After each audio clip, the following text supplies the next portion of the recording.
ഓം ശാന്തി 24/3/2025 പ്രഭാതമുരളി. മധുരമായ കുട്ടികളെ, ഈ ജ്ഞാനം നിങ്ങളെ ശീതളമാക്കുന്നു.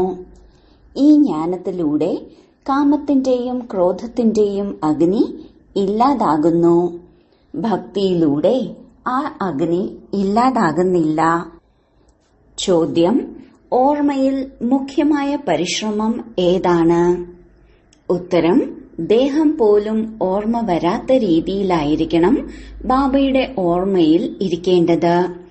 ആത്മാഭിമാനിയായി ബാബയെ ഓർമ്മിക്കൂ. ഇതാണ് പരിശ്രമം. ഇതിലാണ് വിഘ്നം വരുന്നത്. കാരണം പകുതി കൽപ്പം ദേഹാഭിമാനികൾ ആയിരുന്നു. ഭക്തി എന്നാൽ ദേഹത്തിന്റെ ഓർമ്മയാണ്. ഓം ശാന്തി. ഓർമ്മയ്ക്ക് വേണ്ടി ഏകാന്തത വളരെ അത്യാവശ്യമാണെന്ന് നിങ്ങൾ കുട്ടികൾക്കറിയാം. ഏകാന്തതയിൽ നിങ്ങൾക്ക് എത്രമാത്രം ബാബയുടെ ഓർമ്മയിലിരിക്കാൻ സാധിക്കുമോ അത്രത്തോളം കൂടെയിരിക്കുമ്പോൾ സാധിക്കില്ല. കുട്ടികൾ സ്കൂളിൽ പഠിക്കുന്ന സമയത്ത് ഏകാന്തതയിൽ പോയാണ് പഠിക്കുന്നത്. ഇതിലും ഏകാന്തത ആവശ്യമാണ്. കറങ്ങാൻ പോകുമ്പോഴും ഓർമ്മയുടെ യാത്ര മുഖ്യമാണ്. പഠിത്തം വളരെ സഹജമാണ്. എന്തുകൊണ്ടെന്നാൽ പകുതി കൽപ്പം മായയുടെ രാജ്യം വരുന്നതിലൂടെയാണ് നിങ്ങൾ ദേഹ അഭിമാനി ആകുന്നത്. ദേഹ അഭിമാനമാണ് ഏറ്റവും ആദ്യത്തെ ശത്രു. ബാബയെ ഓർമ്മിക്കുന്നതിന് പകരം ദേഹത്തെ ഓർമ്മിക്കുന്നു. ദേഹത്തിന്റെ അഹങ്കാരം എന്നാണ് ഇതിനെ പറയുന്നത്. ആത്മാ അഭിമാനികളാകൂ എന്നാണ് ഇവിടെ നിങ്ങൾ കുട്ടികളോട് പറയുന്നത്. ഇതിലാണ് പരിശ്രമം വേണ്ടിവരുന്നത്. ഇപ്പോൾ ഭക്തി ഉപേക്ഷിച്ചു കഴിഞ്ഞു. ശരീരത്തോടൊപ്പമാണ് ഭക്തി ഉണ്ടാകുന്നത്. തീർത്ഥസ്ഥലങ്ങളിലും മറ്റും ശരീരം കൊണ്ടുപോകേണ്ടി വരുന്നു. ദർശനം നടത്തണം, അത് ചെയ്യണം. ശരീരമാണ് പോകേണ്ടത്. ഞാൻ ആത്മാവാണ് എന്നതാണ് ഇവിടെ നിങ്ങൾ ചിന്തിക്കേണ്ടത്. എനിക്ക് പരമപിതാവും പരമാത്മാവുമായ ബാബയെ ഓർമ്മിക്കണം. എത്രത്തോളം ഓർമ്മിക്കുന്നുവോ അത്രയും പാപം നശിക്കും.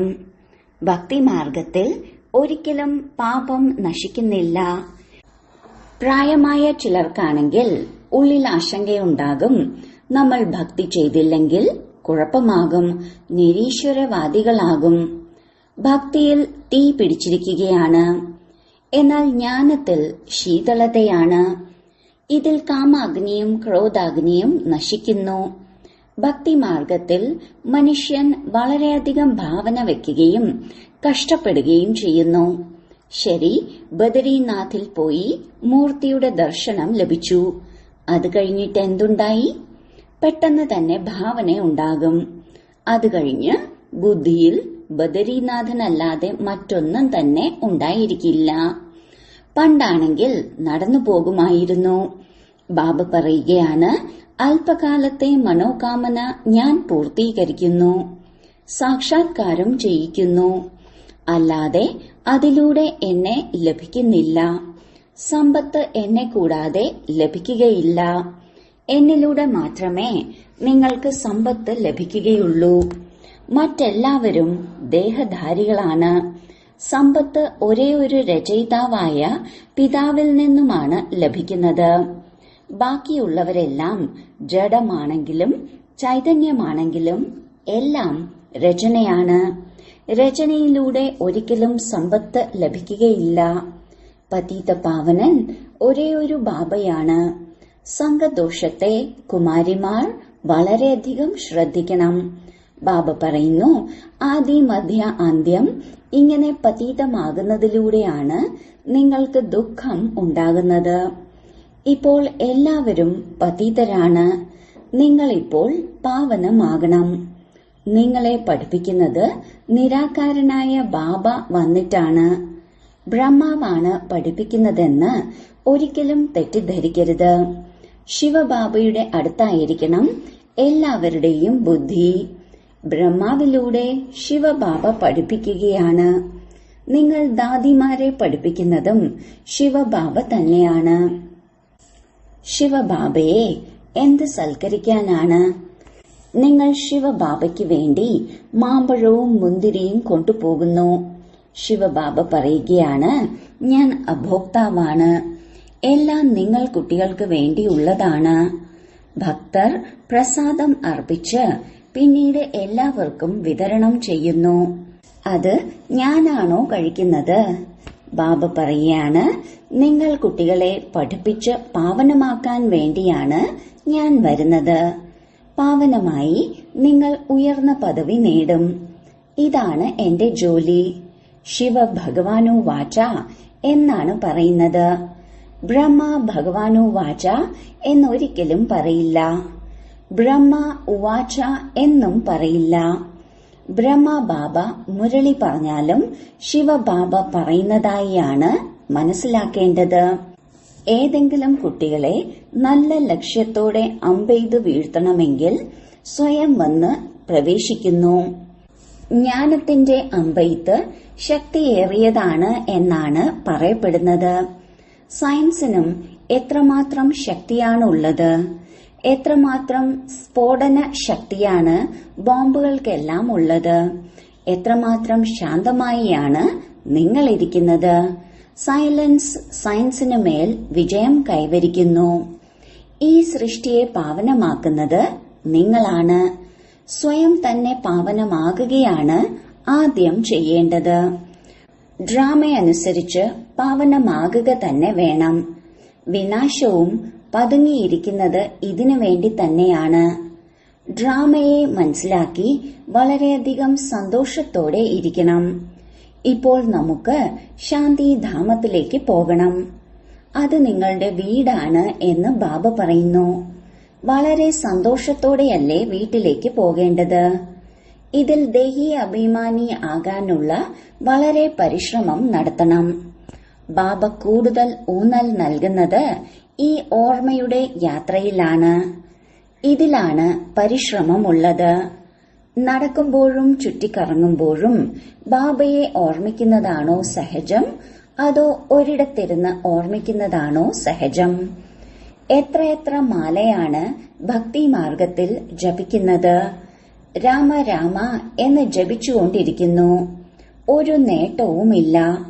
പൂർണമായും സഹജമായ യുക്തിയാണ് ബാബ നിങ്ങൾ കുട്ടികൾക്ക് പറഞ്ഞു തരുന്നത്. ആഹാരമുണ്ടാക്കൂ, എന്തെങ്കിലും ചെയ്തോളൂ, ബാബയെ ഓർമ്മിക്കൂ. ഭക്തിമാർഗത്തിൽ ശ്രീനാഥ ക്ഷേത്രത്തിൽ പ്രസാദം ഉണ്ടാക്കുന്ന സമയത്ത് വായ് മൂടിക്കെട്ടുന്നു. തീർത്തും ശബ്ദം കേൾക്കാൻ പാടില്ല. അത് ഭക്തി മാർഗമാണ്. ബാബയെ ഓർമ്മിക്കുകയാണ് നിങ്ങൾ ചെയ്യേണ്ടത്.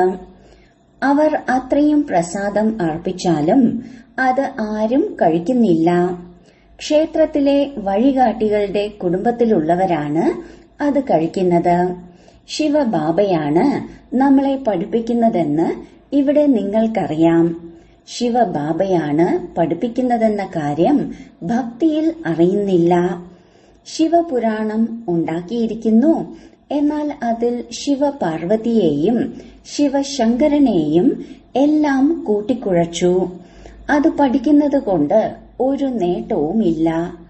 അവരവരുടേതായിട്ടുള്ള ശാസ്ത്രം ഓരോരുത്തർക്കും പഠിക്കണം. ഒരൊറ്റ ഗീതയാണ് ഭാരതവാസികളുടേത്. ഒരേ ഒരു ബൈബിളാണ് ക്രിസ്ത്യാനികളുടേത്.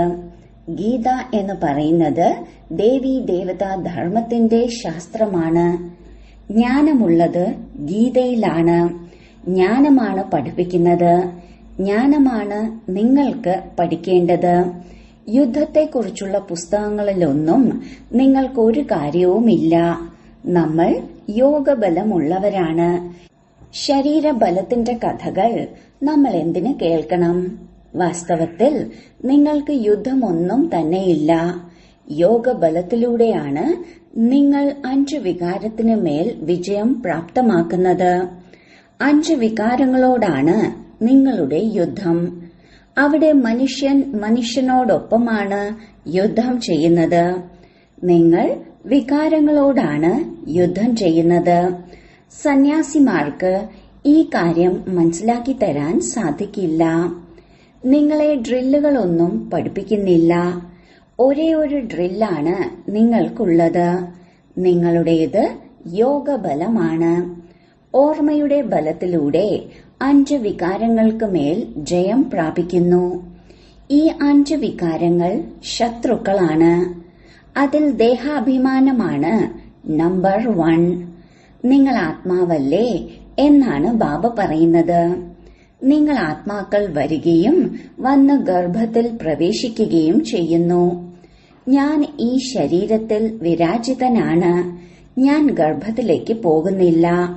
സത്യയുഗത്തിൽ നിങ്ങൾ ഗർഭ കൊട്ടാരത്തിലായിരിക്കും. പിന്നീട് രാവണ രാജ്യത്തിൽ ഗർഭ ജയിലിലേക്ക് പോകുന്നു. ഞാൻ പ്രവേശിക്കുകയാണ് ചെയ്യുന്നത്. ദിവ്യ ജന്മം എന്നാണ് ഇതിനെ പറയുന്നത്. ഡ്രാമയനുസരിച്ച് എനിക്ക് ഇദ്ദേഹത്തിൽ വരേണ്ടി വരുന്നു. എന്റേതായി മാറിയതുകൊണ്ട് ഇദ്ദേഹത്തിന്റെ പേര് ബ്രഹ്മാവ് എന്ന് വെക്കുന്നു. എത്ര നല്ല നല്ല പേരുകളാണ് ദത്തെടുക്കുമ്പോൾ വരുന്നത്. വളരെ നല്ല നല്ല പേരാണ് നിങ്ങൾക്കും നൽകിയത്. സന്ദേശിയിലൂടെ ലഭിച്ച ലിസ്റ്റുണ്ട്. പ്രത്യേകിച്ച് കാര്യമൊന്നുമില്ല. ശരീരത്തിന് പേരിടാറുണ്ടല്ലോ. ഇപ്പോൾ ബാബ പറയുകയാണ്, സ്വയം ആത്മാവാണെന്ന് മനസ്സിലാക്കൂ. ബാബയെ ഓർമ്മിക്കൂ. അത്ര മാത്രം. നമ്മൾ പൂജ്യ ദേവതയായി പിന്നീട് രാജ്യം ഭരിക്കുമെന്ന് നമുക്കറിയാം. പിന്നീട് ഭക്തിമാർഗത്തിൽ നമ്മുടെ തന്നെ ചിത്രം ഉണ്ടാക്കപ്പെടും. ദേവിമാരുടെ ധാരാളം ചിത്രങ്ങൾ ഉണ്ടാക്കുന്നു. ആത്മാക്കളുടെ പൂജയും നടക്കുന്നുണ്ട്. മണ്ണുകൊണ്ടുള്ള സാളിഗ്രാമങ്ങളും ഉണ്ടാക്കിയിട്ട് രാത്രി ഉടച്ചു കളയുന്നു. ദേവിമാരെയും അലങ്കരിച്ച് പൂജിച്ച് പിന്നീട് സമുദ്രത്തിൽ താഴ്ത്തുന്നു. ബാബ പറയുകയാണ്, എന്റെയും രൂപമുണ്ടാക്കി കഴിപ്പിക്കുകയും കുടിപ്പിക്കുകയും എല്ലാം ചെയ്ത് പിന്നീട് കല്ലിലും മുള്ളിലും ഉണ്ടെന്ന് പറയുന്നു. ഏറ്റവും കൂടുതൽ ദുരവസ്ഥയിലാക്കുന്നത് എന്നെയാണ്. നിങ്ങൾ എത്ര ദരിദ്രരായിരിക്കുന്നു. ദരിദ്രരാണ് പിന്നീട് ഏറ്റവും ഉയർന്ന പദവി നേടുന്നത്. സമ്പന്നർ വളരെ വിരളമായാണ് ഈ ജ്ഞാനം എടുക്കുന്നത്. സമ്പന്നരിൽ നിന്നും അത്രയും വാങ്ങിയിട്ട് ബാബ എന്ത് ചെയ്യാനാണ്? ഇവിടെ കുട്ടികളുടെ ഓരോ തുള്ളി കൊണ്ടാണ് കെട്ടിടങ്ങളെല്ലാം ഉണ്ടാക്കുന്നത്. ഞങ്ങളുടെ ഒരിഷ്ടിക സ്വീകരിക്കൂ എന്ന് പറയുന്നു.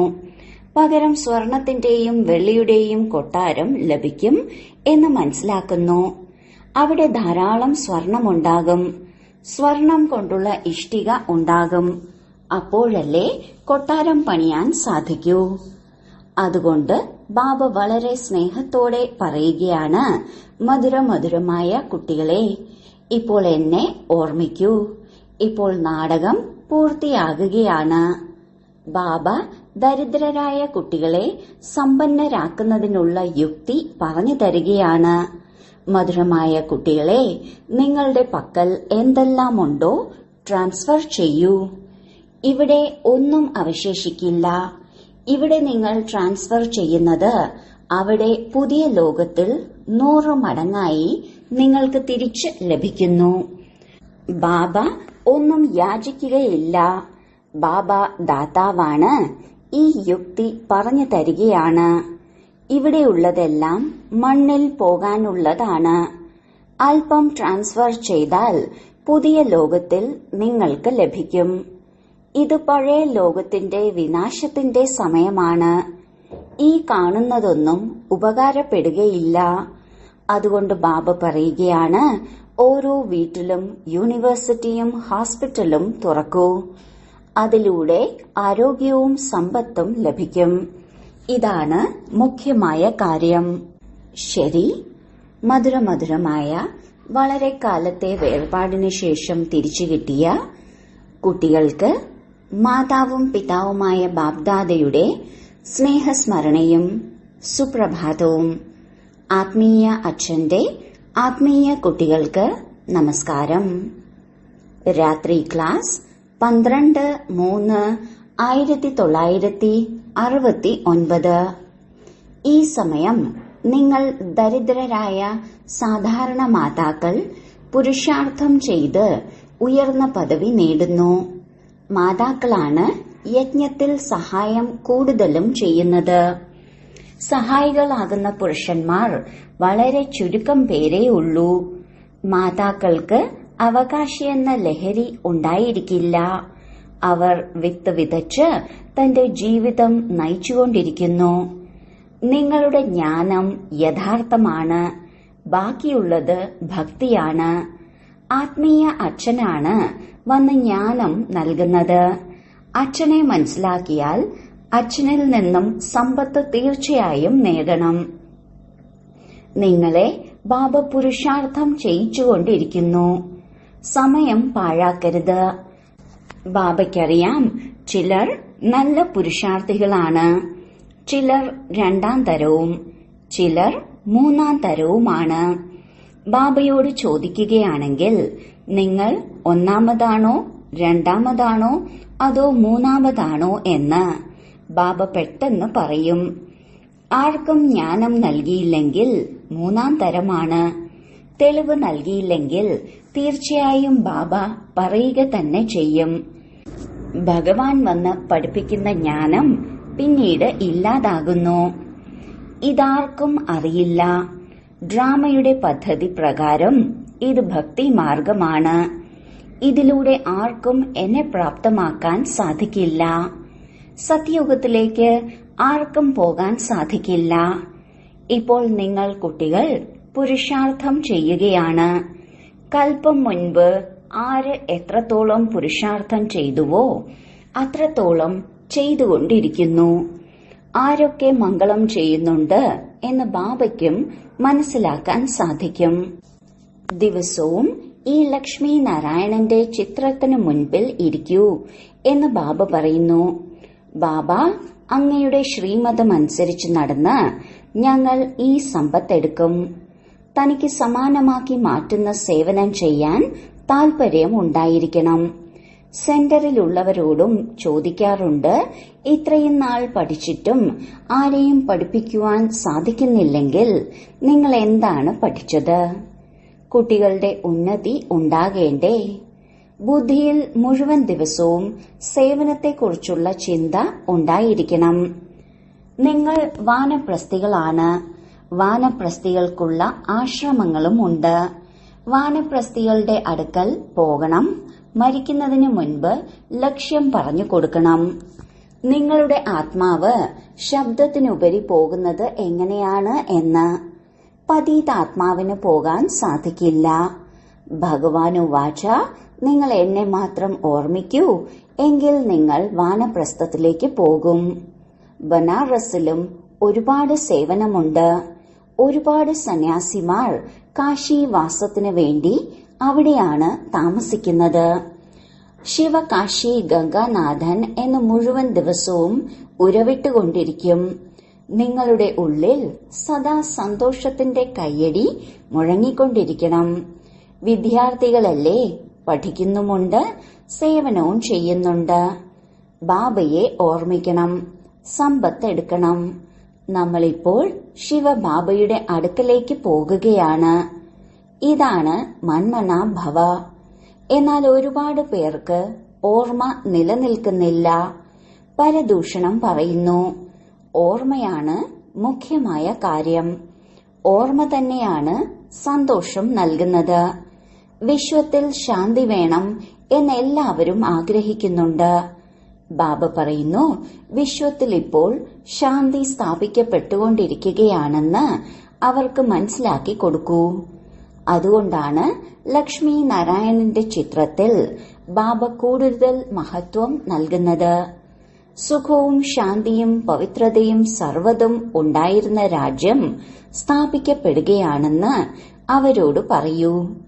വിശ്വത്തിൽ ശാന്തി വേണമെന്ന് എല്ലാവരും പറയുന്നു. ഒരുപാട് പേർക്ക് സമ്മാനവും ലഭിക്കുന്നുണ്ട്. ലോകത്തിൽ ശാന്തി സ്ഥാപിക്കുന്നത് ഉടമയായിരിക്കുമല്ലോ. ഇവരുടെ ഭരണസമയത്ത് വിശ്വത്തിൽ ശാന്തിയുണ്ടായിരുന്നു. ഒരു ഭാഷ, ഒരു രാജ്യം, ഒരു ധർമ്മം മാത്രമായിരുന്നു. മറ്റെല്ലാ ആത്മാക്കളും നിരാകാരി ലോകത്തിലായിരുന്നു. ഇങ്ങനെ ഒരു ലോകം സ്ഥാപിച്ചിട്ടുണ്ടായിരുന്നു. ശാന്തി സ്ഥാപിച്ചിട്ടുണ്ടായിരുന്നു. വിദേശികളും മനസ്സിലാക്കും, ഇത് സ്വർഗമായിരുന്നു, ഇവരുടെ രാജ്യമായിരുന്നു. വിശ്വത്തിൽ ഇപ്പോൾ ശാന്തി സ്ഥാപിക്കപ്പെട്ടുകൊണ്ടിരിക്കുകയാണ്. ബാബ മനസ്സിലാക്കി തന്നിട്ടുള്ളതാണ്, പ്രഭാത ഭേരി നടത്തുമ്പോൾ ഈ ലക്ഷ്മി നാരായണന്റെ ചിത്രം കരുതൂ. സർവരുടെയും കാതുകളിൽ ഈ ശബ്ദം കേൾക്കണം, ഇവരുടെ രാജധാനി സ്ഥാപിക്കപ്പെട്ടുകൊണ്ടിരിക്കുകയാണ്.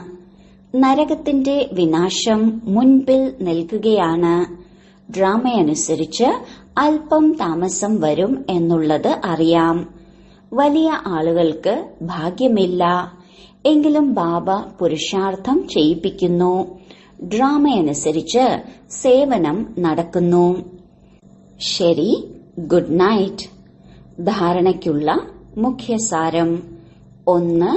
മോശമായ കൂട്ടുകെട്ടിൽ നിന്നും സ്വയത്തെ വളരെയധികം സംരക്ഷിക്കണം. ഒരിക്കലും പതീതരുമായി കൂട്ടുകൂടരുത്. സൈലൻസിന്റെ ബലത്തിലൂടെ ഈ സൃഷ്ടിയെ പാവനമാക്കുന്നതിനുള്ള സേവനം ചെയ്യണം. 2. ഡ്രാമയെ നല്ല രീതിയിൽ മനസ്സിലാക്കി ഹർഷിതമായി ഇരിക്കണം. തന്റെ സർവ്വതും പുതിയ ലോകത്തിലേക്ക് ട്രാൻസ്ഫർ ചെയ്യണം. വരദാനം: ബാബയിൽ നിന്നും സഫലതയുടെ തിലകം പ്രാപ്തമാക്കുന്ന സദാ ആജ്ഞാകാരികളും ഹൃദയസിംഹാസനധാരികളുമായി ഭവിക്കട്ടെ. ഭാഗ്യവിധാതാവായ ബാബ ദിവസേന അമൃതവേളയിൽ തന്റെ ആജ്ഞാകാരി കുട്ടികൾക്ക് സഫലതയുടെ തിലകം നൽകുന്നു.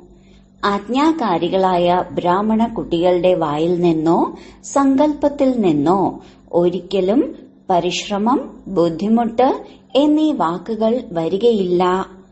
അവർ സഹജയോഗികളായി മാറുന്നു. അതിനാൽ ഒരിക്കലും നിരാശരാകരുത്. മറിച്ച് സദാ ഹൃദയ സിംഹാസനധാരികളാകുക. ദയാഹൃദയരാകുക. ഒപ്പം അഹംഭാവത്തെയും സംശയത്തെയും സമാപ്തമാക്കുക. സ്ലോഗൻ: വിശ്വപരിവർത്തനത്തിന്റെ ഡേറ്റിനെ കുറിച്ച് ചിന്തിക്കേണ്ട, സ്വപരിവർത്തനത്തിന്റെ സമയം നിശ്ചയിക്കൂ. അവ്യക്ത സൂചന: സത്യതയും സഭ്യതയുമാകുന്ന സംസ്കാരങ്ങളെ തന്റേതാക്കി മാറ്റൂ. പവിത്രതയാകുന്ന വ്യക്തിത്വത്തിലൂടെ സമ്പന്നരായ റോയൽ ആത്മാക്കളെ സത്യതയുടെ ദേവിമാർ എന്നാണ് പറയാറുള്ളത്. അവരിൽ ക്രോധ വികാരമാകുന്ന അപവിത്രത പോലും ഉണ്ടാകില്ല. ക്രോധത്തിന്റെ സൂക്ഷ്മ രൂപങ്ങളാണ് ഈർഷ്യ, ദ്വേഷം എന്നിവ. വെറുപ്പ് ഉള്ളിലുണ്ടെങ്കിൽ അത് അഗ്നി പോലെ കത്തിക്കൊണ്ടിരിക്കും. പുറമേക്ക് കറുത്ത നിറത്തിൽ കാണപ്പെടും. അതിനാൽ ഈ കറുത്ത നിറത്തെ സമാപ്തമാക്കി സത്യതയും ശുദ്ധതയും ഉള്ളവരായി മാറൂ. ഓം ശാന്തി.